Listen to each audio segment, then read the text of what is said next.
In the heart of London, where history and modernity intertwine, stands Buckingham Palace, a grand symbol of tradition, discipline, and royal pride.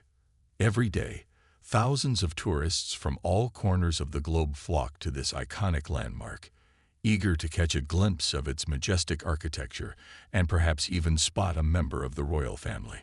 Among these visitors on a crisp autumn evening was Gregory, an Australian traveler with a larger-than-life personality and a penchant for adventure. Gregory had been traveling through Europe for weeks, soaking up everything the continent had to offer. From sipping espresso in Italy to marveling at ancient ruins in Greece, his journey had been nothing short of exhilarating. But there was something about London that felt different. The city pulsed with energy, blending old-world charm with a vibrant, cosmopolitan vibe.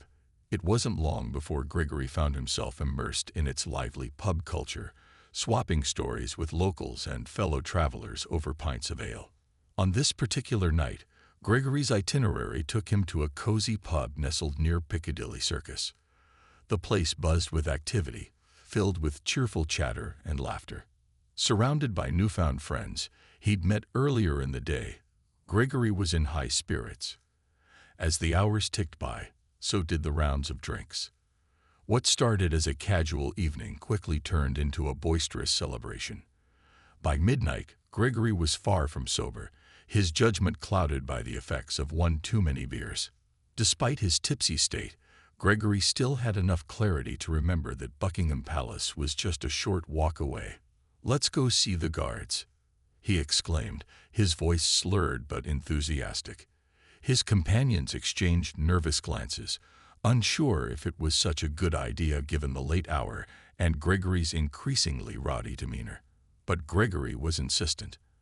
After all, how often does one get the chance to stand face to face with the legendary royal guards? As they made their way toward the palace, the cool night air did little to sober him up. Instead, it seemed to fuel his excitement. The streets were quieter now, save for the occasional car passing by or a distant laugh echoing through the alleyways. When they finally reached the gates of Buckingham Palace, the scene before them was both awe-inspiring and surreal. Floodlights illuminated the grand building, casting dramatic shadows against its pristine facade. Standing tall and unmoving were the royal guards, their red tunics and towering bearskin hats making them look almost otherworldly. To Gregory, however, they didn't appear quite so imposing. In his drunken haze, he saw them not as disciplined soldiers protecting centuries of tradition, but as silent statues begging to be tested. Their stoicism intrigued him, sparking a mischievous idea in his mind. Little did he know that this seemingly harmless prank would spiral into an unforgettable encounter, one that would leave him humbled and forever changed. The stage was set. The historic palace loomed behind them, the air thick with anticipation. And Gregory, fueled by bravado and bad decisions, was about to cross a line he never intended to. Gregory's evening had started innocently enough, like so many others during his travels. He and his newfound friends, a mix of fellow tourists from Canada, Germany, and Spain, had wandered into a quaint pub tucked away in a side street near Piccadilly Circus. The pub was the kind of place that seemed frozen in time, with its wooden beams, dim lighting, and walls adorned with vintage posters of London's bygone eras.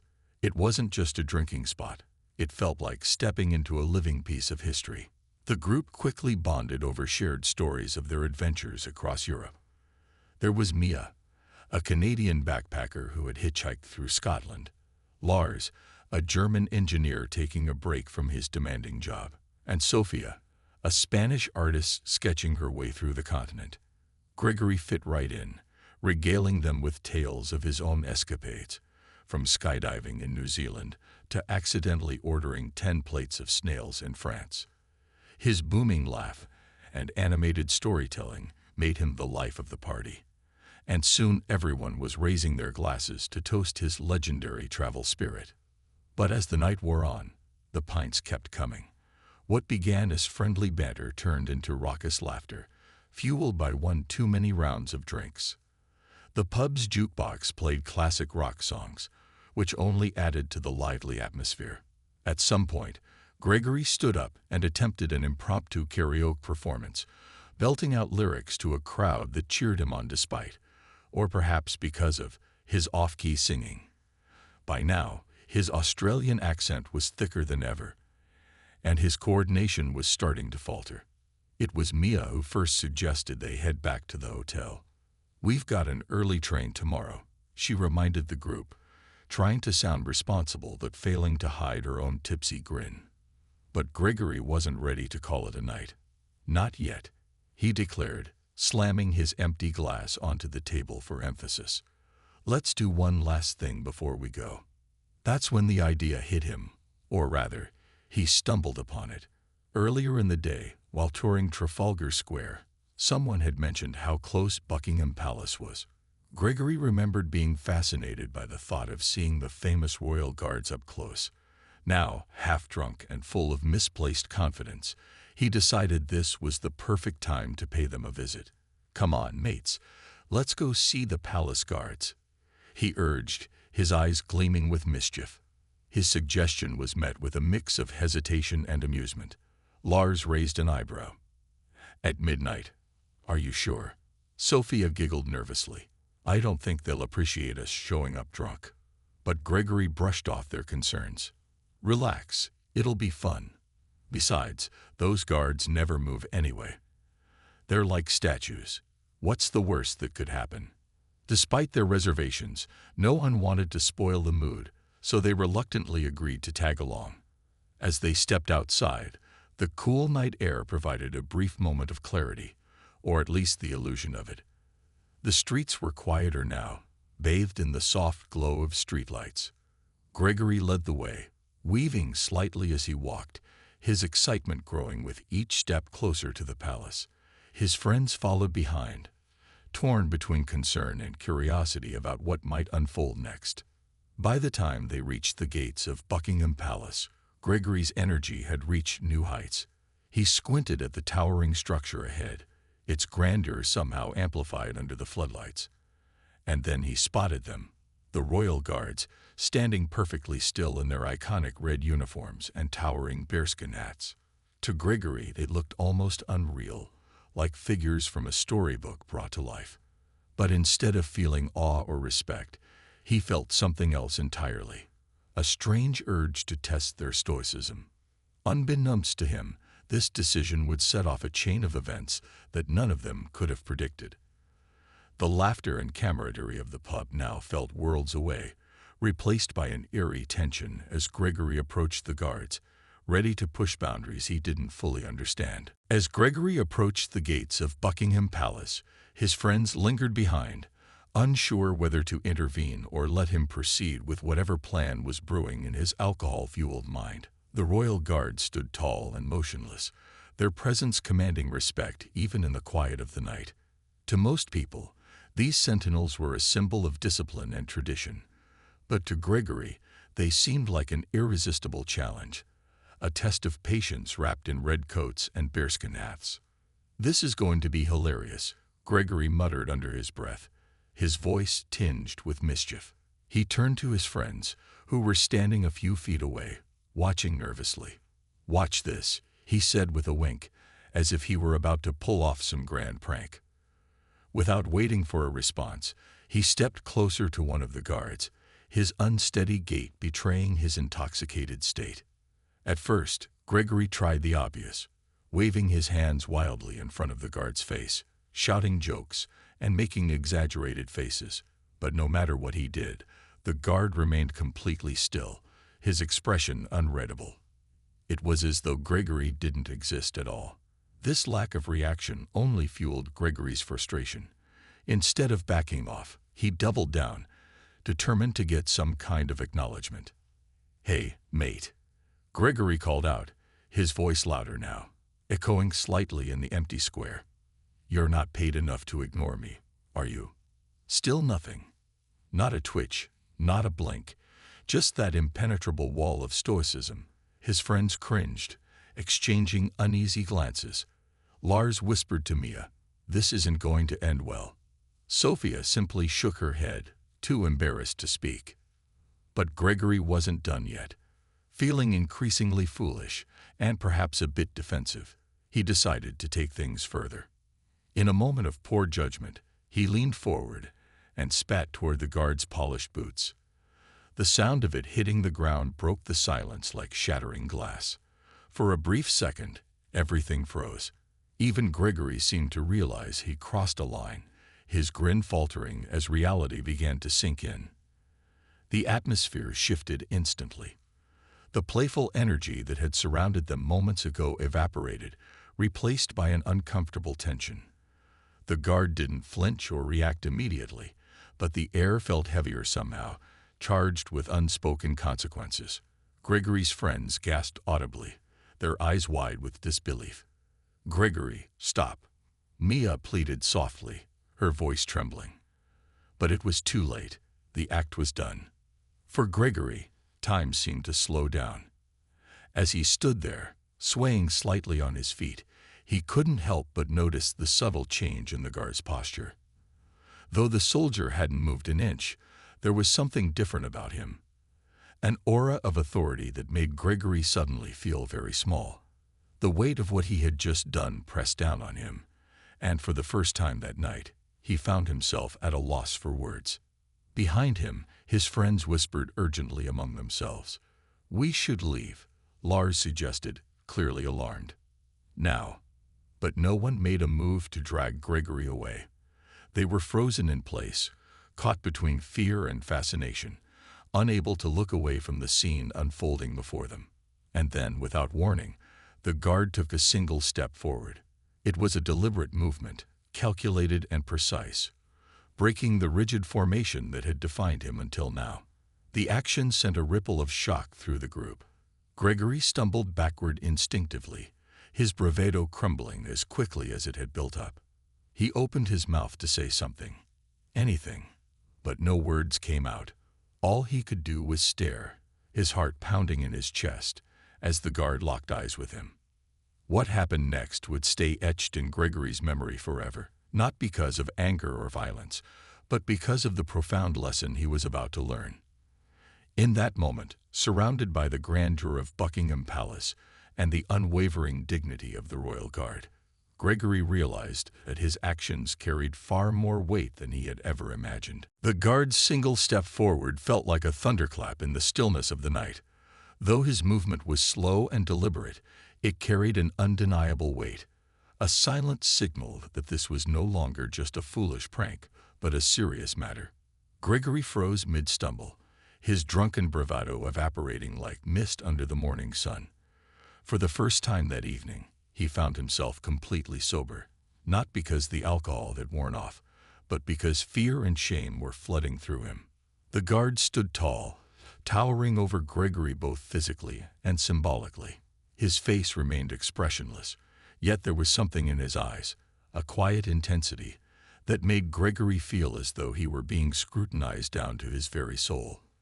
The silence between them stretched on, heavy and suffocating, broken only by the distant hum of traffic and the faint rustling of leaves in the cool night breeze. Even the crickets seemed to have paused their chirping, as if nature itself was holding its breath. Then, without raising his voice or resorting to anger, the guard spoke. His words were calm, measured, and laced with authority, each syllable landing like a hammer strike. "Do you understand what you've done?" he asked, his deep voice cutting through the tension like a knife. Gregory blinked rapidly, unsure how to respond. He opened his mouth, then closed it again, looking like a fish out of water. Never before had he felt so small or so exposed. The guard continued, his tone firm but not unkind. "This uniform represents centuries of tradition, discipline, and service to my country. My role here is not for entertainment. It's to protect and uphold the dignity of this institution. What you did was disrespectful, not just to me, but to everything I stand for." As he spoke, Gregory's friends exchanged anxious glances, their discomfort palpable. They knew they were witnessing something extraordinary, an ordinary man being called to account by someone who embodied duty and honor. Gregory tried to mumble an apology, but the guard held up a hand, silencing him before he could finish. "Let me make one thing clear," the guard said, his gaze unwavering. "You may think this is all fun and games, but actions have consequences.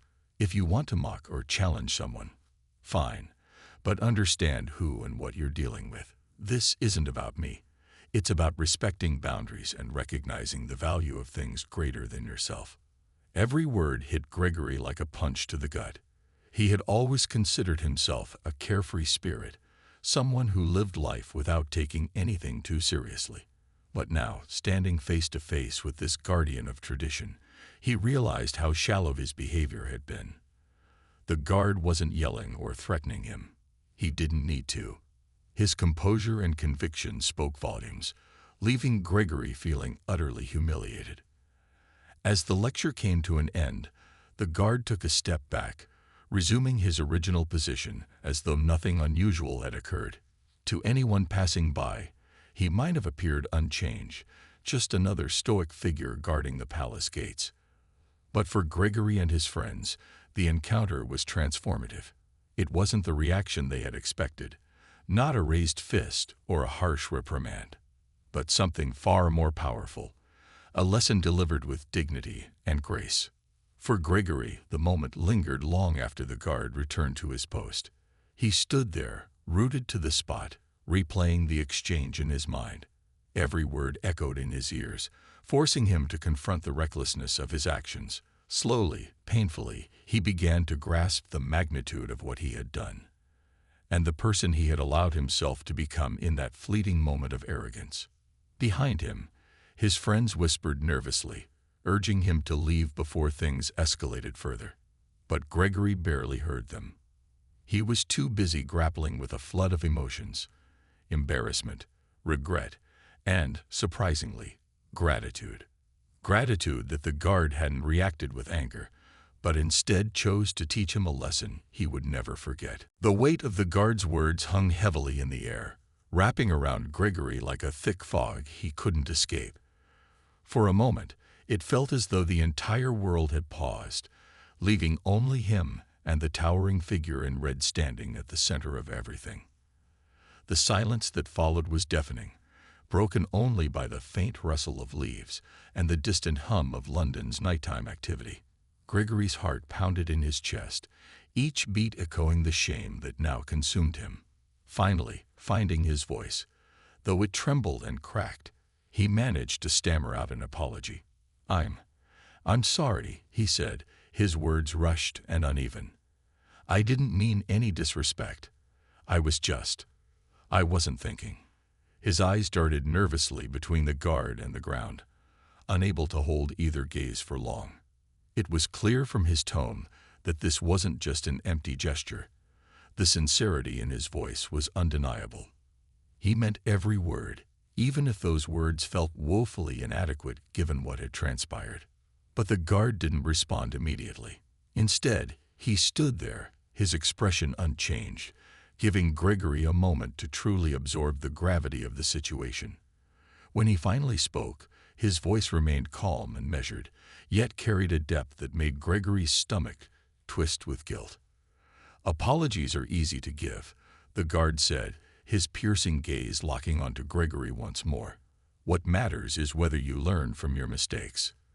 Those simple words struck a chord deep within Gregory. They weren't harsh or accusatory, but they cut through him all the same, forcing him to confront not just this one incident, but the kind of person he had become over the years. He thought back to other moments in his life when he'd acted impulsively, without considering how his actions might affect others. This wasn't just about spitting at a royal guard. It was about a pattern of behavior that prioritized recklessness over respect. His friends, who had been lingering awkwardly a few steps away, finally found the courage to approach. Mia gently placed a hand on Gregory's shoulder, her touch grounding him in the present. "Let's go," she whispered softly, her voice tinged with both concern and relief that the confrontation hadn't escalated further. Lars and Sophia nodded in agreement, their faces etched with worry. But Gregory shook his head, surprising even himself. "No," he said firmly, surprising everyone, including himself. "I need to finish this." Turning back to the guard, Gregory took a deep breath, steadying himself before speaking again. "Look, I know I messed up. Big time. And I get it. I really do. You're here doing your job, and I treated it like some kind of joke.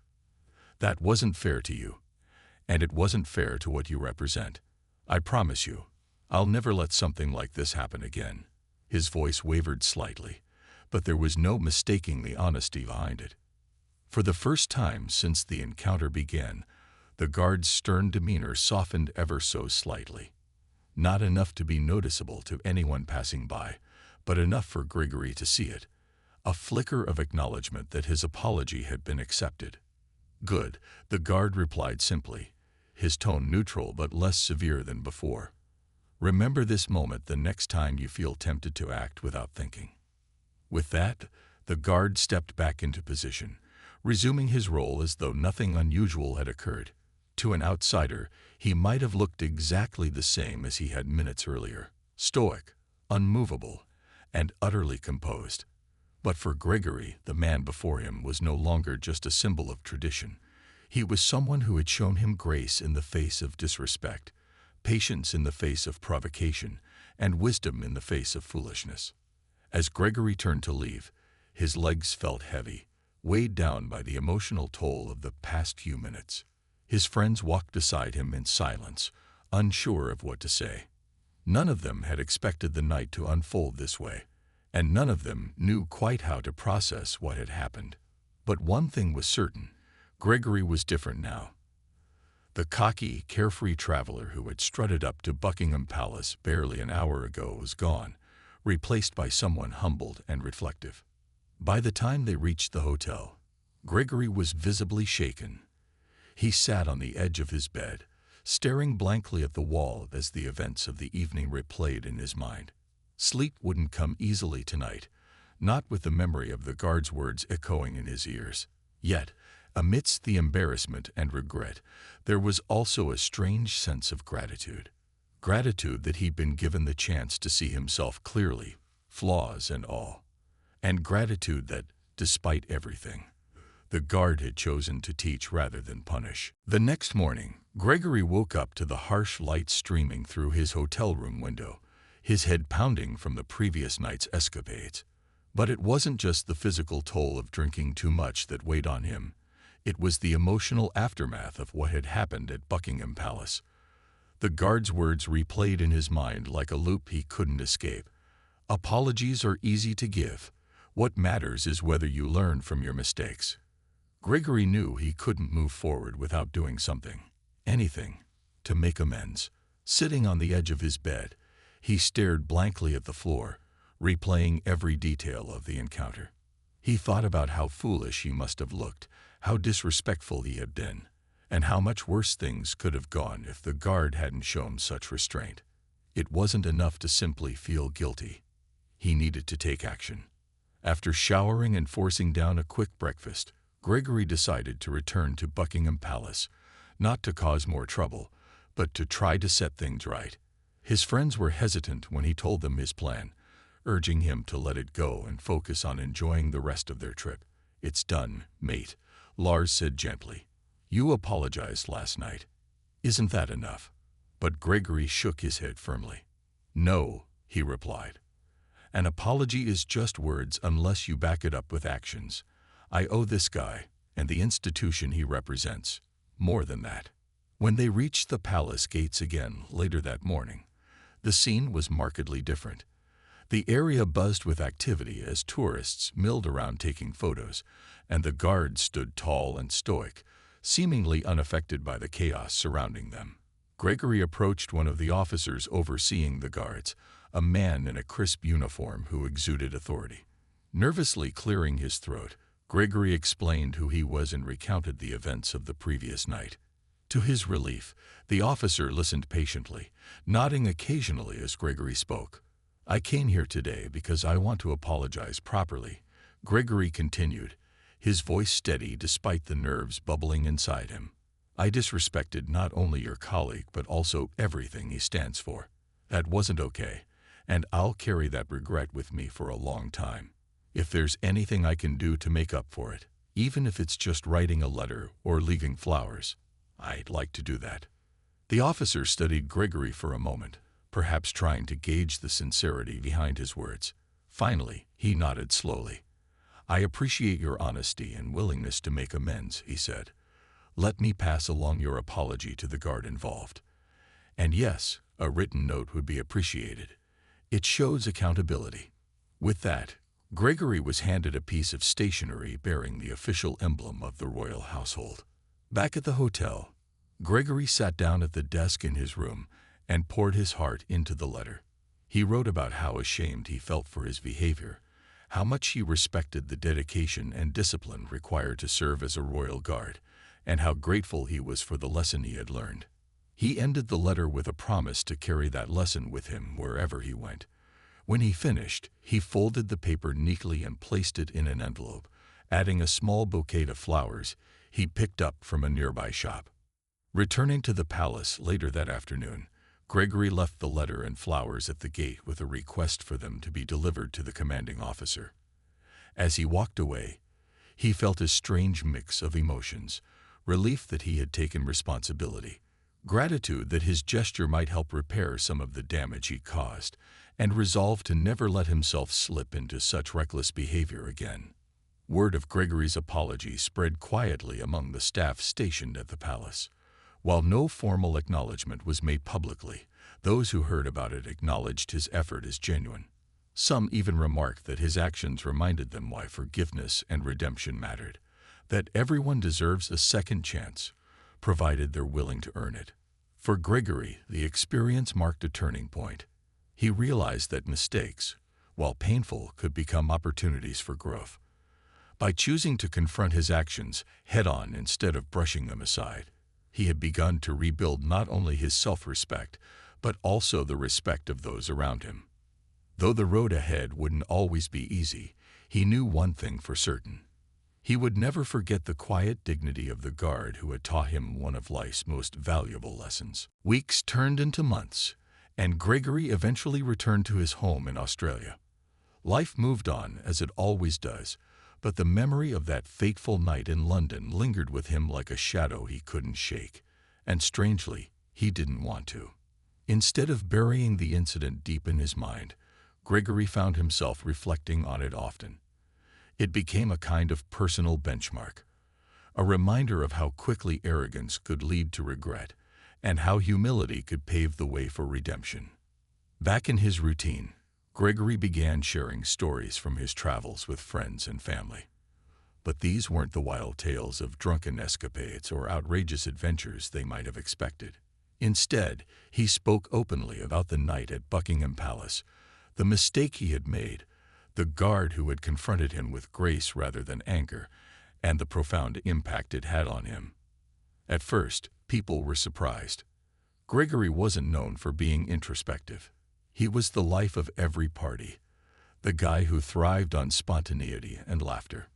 Hearing him talk so earnestly about accountability and self-reflection felt different, but it was also inspiring.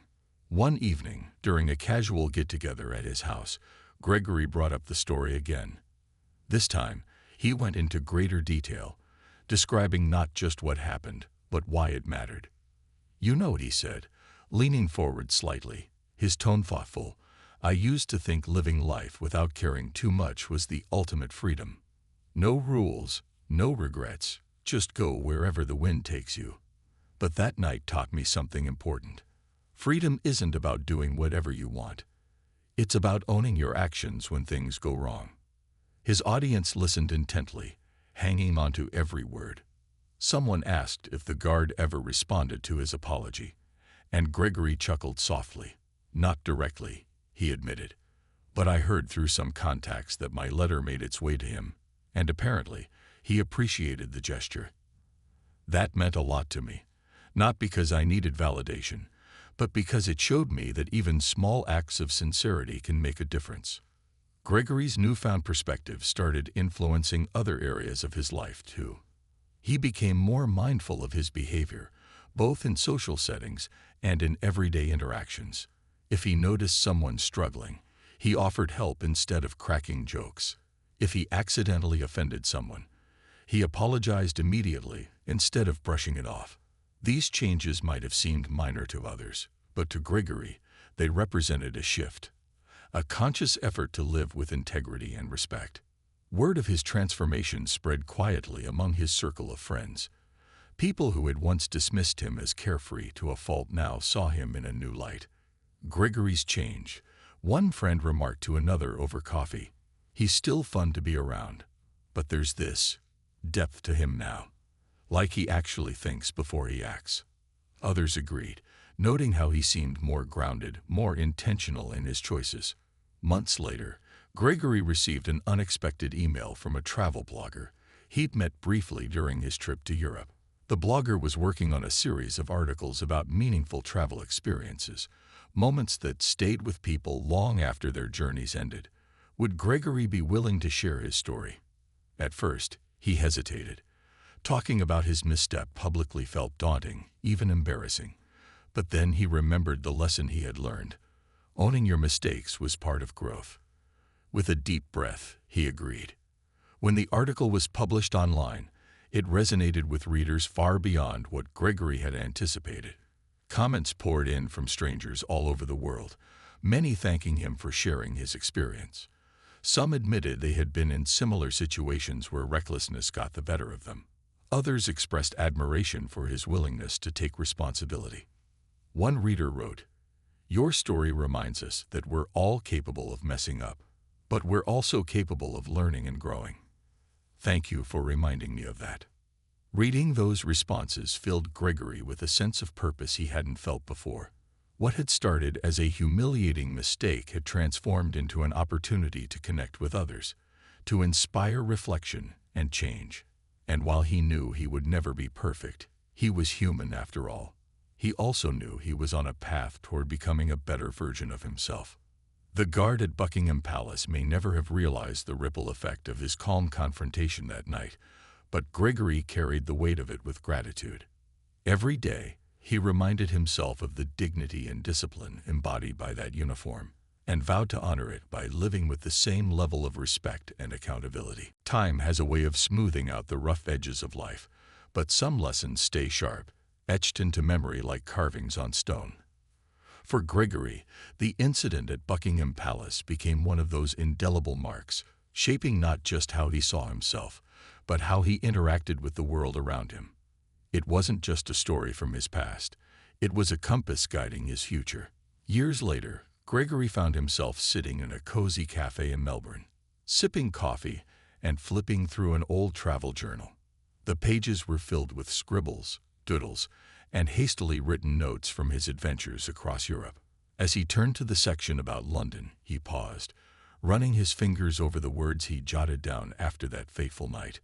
Respect isn't given, it's earned. Boundaries matter.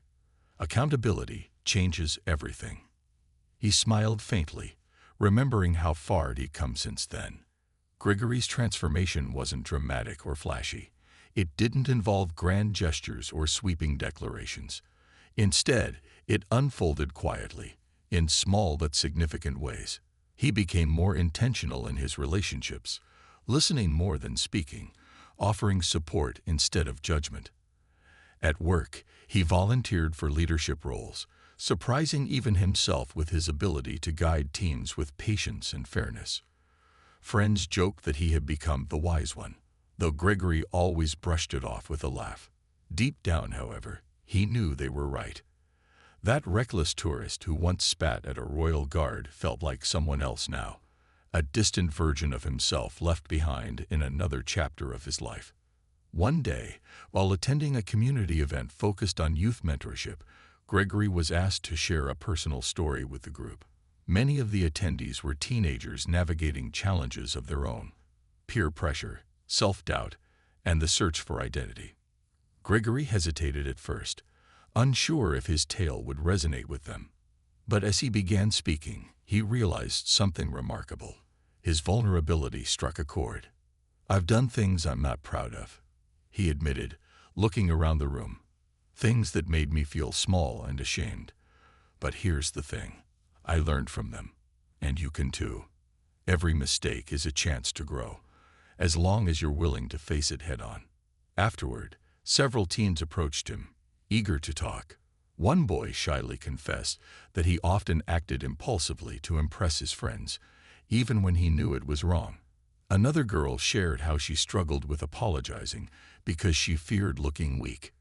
Gregory listened patiently, offering advice rooted in his own experiences. "It takes courage to admit when you're wrong," he told them. "But trust me, it's worth it." As the years passed, Gregory continued sharing his story, not just in person, but online as well. He started a blog where he wrote about travel, personal growth, and the importance of learning from mistakes.